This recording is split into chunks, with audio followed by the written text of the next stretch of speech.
warahmatullahi wabarakatuh. Perkenalkan, nama saya Aisyah Ardani, kelas 1B1 jurusan manajemen.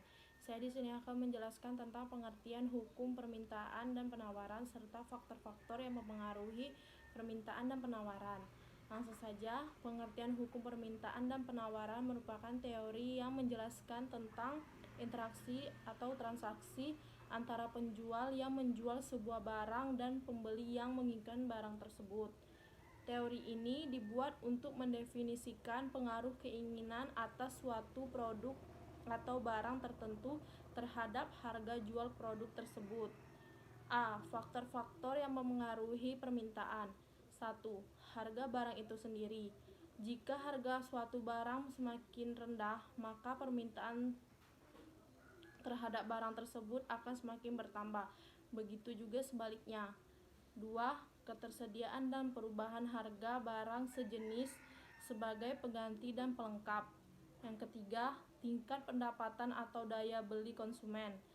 Tingkat pendapatan konsumen akan menunjukkan daya beli konsumen tersebut. 4. Kebiasaan atau selera konsumen.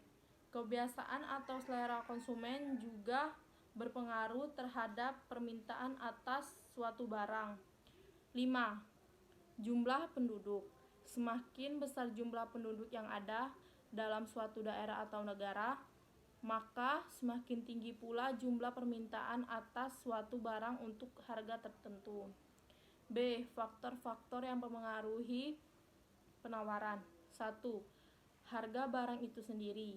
Semakin tinggi harga dari suatu barang atau jasa, maka penawaran produsen atau perusahaan akan menawarkan lebih banyak barang. Begitu juga sebaliknya. 2. Ketersediaan dan perubahan harga barang sejenis sebagai pengganti dan pelengkap. Ketika barang A jauh lebih tinggi dibanding dengan harga B, maka penawaran produsen akan jatuh pada barang A karena lebih banyak menguntungkan. 3.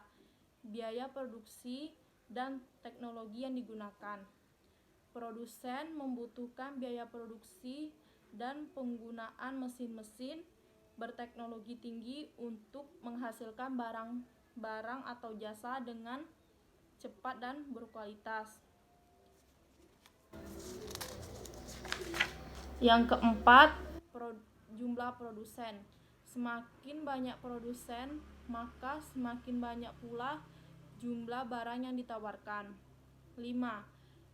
Kebijakan pemerintah, pajak atau subsidi. Semakin besar jumlah pajak yang dibebankan, maka jumlah yang ditawarkan akan semakin rendah. Begitu pula sebaliknya. Baiklah, hanya itu yang dapat saya sampaikan. Apabila ada kesalahan kata, saya mohon maaf. Saya akhiri, wabillahi taufiq wal hidayah. Wassalamualaikum warahmatullahi wabarakatuh.